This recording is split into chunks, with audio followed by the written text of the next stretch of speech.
Maybe you saw it in a fighting game, or maybe if you're as old as us, it slapped you around on the Sega Saturn.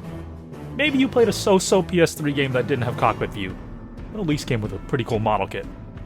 Whichever way you first saw this relatively niche mobile suit, I think we can all agree that the Efreet Custom is one of the toughest Xeon ever produced during the 1-year war. Thanks to Tamashii Nations and Bandai Spirits providing us with a sample, today we can take a look at the Robot Spirits version anime Efreet Custom.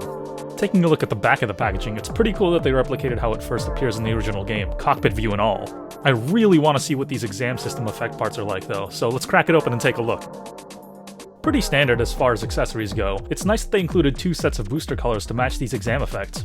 The heat swords look incredible, and they include a ton of different hand options as well as gun holding hands if you have other robot spirits to swap with. Getting into the articulation of the figure, the arm rotates at the shoulder all the way around with an almost 180-degree elbow bend. The arm also fully rotates at the elbow like so, and you can actually pop it off and on pretty easily. You can raise the shoulder a little bit over 90 degrees, and there's some articulation in the shoulder armor as well. The body can only rotate from side to side about this much because of the piping, but the figure has really good ab crunch that kind of exposes the back joint. But here, there's also some movement to the backpack verners.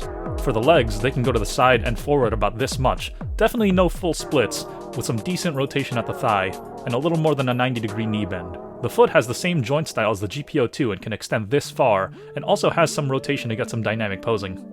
The calf verners also have a surprising amount of articulation to them, whereas the missile pods above it do not, but the color separation on them is impressive, as are the wrist rockets.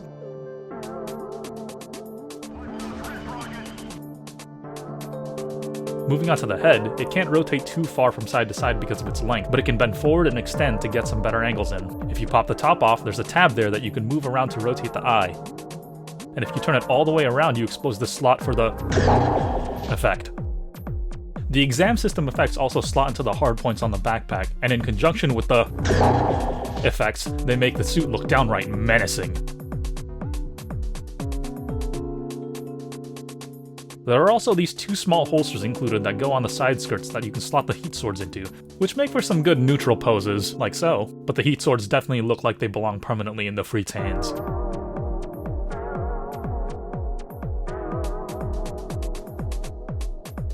As always, thank you all for watching. If you like the figure, it is now in stock as of the time of posting at both Gundam Planet and Figure Eyes. We're not quite sure if we'll be able to get more, so get it while you can.